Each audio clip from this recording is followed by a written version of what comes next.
For the first time since the children vanished, investigators are bringing in specially trained human remains detection dogs to search the land around the Sullivan home, a sign the police are widening the tools they'll use to try to solve what has become one of Nova Scotia's most baffling missing children cases. If you follow this story, please subscribe and turn on notifications so you don't miss future updates. Every new lead matters and we'll keep tracking them closely. The Royal Canadian Mounted Police announced this development in a short news release. Members of the RCMP Police Dog Service's Human Remains Detection Team will be conducting searches as part of the ongoing probe into the disappearance of 6-year-old Lily Sullivan and 4-year-old Jack Sullivan. The children were reported missing by their mother in the morning of May 2nd, and despite months of searching and a steady stream of tips, their whereabouts remain unknown. This is the first time Cadaver Dogs, dogs trained and certified to detect the scent of human decomposition, have been formally deployed in the investigation. The decision marks a new phase in the search strategy and reflects investigators' need to re-examine areas that may have been missed, or to apply detection methods that weren't used earlier in the summer. RCMP spokespeople have been careful to stress that the move does not mean there is definitive evidence the children are deceased. Rather, it shows investigators are keeping all investigative avenues open and using every available resource. Handlers and dogs coming from across the country are being called in despite operational limitations. There are only 6 to 8 of these specialized dogs in RCMP service nationally, and the only one currently stationed on the East Coast is linked to Prince Edward Island, where the handler has been temporarily unavailable for medical reasons. The new search team will include veteran handlers and their canine partners. Among those named by the RCMP are Sergeant Dave Whalen and his dog Kit, and Insp. Luke Reddy with his dog Narc. Both handlers bring experience in locating buried, burnt, and water-submerged human remains, capabilities investigators say could prove crucial given the dense terrain and the passage of time since May. Handlers who work with these dogs say the animals are remarkably sensitive. In interviews, handlers described how cadaver dogs can pick up trace scents from disturbed soil, from burned debris, and even from dirty dirt, soil that has been in contact with decomposition. On training exercises in other jurisdictions, these dogs have detected remains buried under significant depths of soil and even located evidence from bones that had been in contact with dirt placed in unusual locations. Trainers stress, however, that scent detection depends on many things: weather conditions, soil type, recent disturbance, and how much time has passed. Summers that are hot and dry can degrade scent, while moist, cooler soils sometimes preserve scent longer. That variability is one reason investigators say a fresh search with specialized teams is warranted now. More than just the dogs will be deployed. The RCMP's statement reminded the public of the scale of prior efforts. In the days after the missing person report, search and rescue volunteers and police scoured roughly 8.5 square kilometers of dense woodland and marsh around the Lansdowne Station trailer where the family lived. Helicopters, drones, K-9 units, and teams on the ground covered trails, culverts, wells, and other obvious hiding places. Volunteers and trained searchers have worked for weeks, sometimes in wet and foggy conditions, and community members have remained engaged. Yet the searches turned up only limited physical clues. A piece or pieces of a pink blanket confirmed by family members to have belonged to Lily, and the impression of a child-sized boot print on a pipeline trail.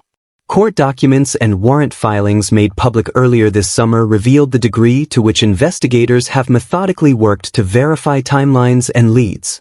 Police obtained GPS and cell phone data, bank transaction records, toll booth and highway camera footage, and video from hundreds of private cameras within an 8-kilometer radius. They took statements from family members and conducted multiple polygraph examinations with people who were close to the children. Those polygraphs, administered in mid-May and later, reportedly yielded findings of truthful responses for several family members, including both parents and the children's biological father. Still, the RCMP has said repeatedly it has not closed any investigative avenue. The presence of specialized human remains detection teams does not imply investigators suddenly believe the worst. RCMP officials have been explicit that they have no definitive information that the children are deceased. At the same time, they say a careful, exhaustive approach requires checking all possibilities. Given the dense understory, fallen trees and complex terrain in the search area, the RCMP itself has acknowledged that earlier searches may have missed spots where scent might now be detected with a fresh, methodical sweep from proven specialists. Handlers emphasize practicality. Cadaver dogs are another piece of the toolkit that can point searchers to areas requiring forensic excavation or detailed attention. For example, a dog indicating on a particular patch of ground could lead investigators to dig test pits, to sample soil for chemical or biological markers tied to decomposition, or to examine burn sites. In other high-profile missing person investigations, dog alerts have led to targeted searches that uncovered critical evidence. Conversely, dogs need corroboration from physical forensics to make a case. Nor are dogs infallible. Scent can be misleading, and false positives occasionally occur when dogs react to non-human decomposition or environmental contaminants. Investigators say they will use the dogs carefully and in a coordinated way. They will pair canine alerts with geolocation, historical imagery, and previously collected footage to prioritize areas for on-the-ground forensic teams. For members of the community who have volunteered in earlier searches, the arrival of cadaver dogs offers a measure of renewed momentum, and, for some, fresh worry.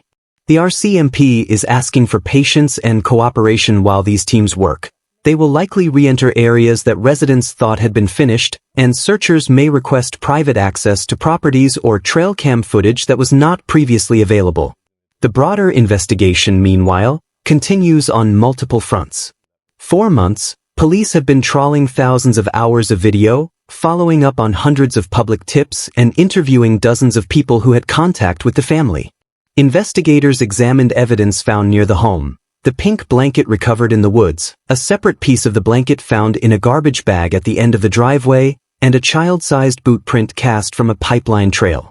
A cadaver dog was previously used near the blanket location but was unable to pick up a scent. That result is part of why handlers and investigators are now returning with different canine teams and perhaps different search conditions.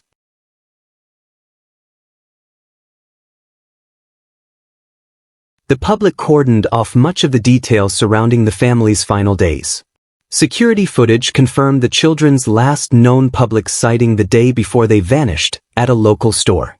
One witness later told police she had seen two children walking along the road the morning of the disappearance toward a parked tan or gold sedan where a woman stood. That account remains under active review as investigators check highway cameras and toll records to rule out whether the children left the province. Earlier this summer, police sought video from the Cobequid Pass toll plaza and other highway locations to trace movements during the key time window. Family members have participated in the investigation and have undergone questioning and polygraph testing. The RCMP has publicly disclosed that several family members, including the children's stepfather, mother, the biological father and the children's step-grandmother, took polygraphs. In most cases, the results were reported as truthful or were inconclusive due to physiological factors. Those results, while significant to investigators, are only one part of a wider evidentiary puzzle. Community response has been intense since the missing person report was filed. Volunteers continue to lead searches, vigils have been held, and fundraising and awareness efforts have spread far beyond Pictou County. At the same time, an international wave of social media interest has produced speculation, misinformation, and even harassment of family members, prompting police to urge the public to verify information with official sources and to avoid spreading unconfirmed theories. The RCMP has emphasized that tips, even small or seemingly trivial details, can be crucial. They have repeatedly asked anyone with information to contact the Northeast Nova Scotia Major Crime Unit. What comes next could hinge on the results of the canine searches and any forensic evidence that emerges from areas the dogs indicate. If the dogs locate scent consistent with human remains or decomposition, that will prompt targeted excavation, laboratory analysis, and a search for related physical evidence.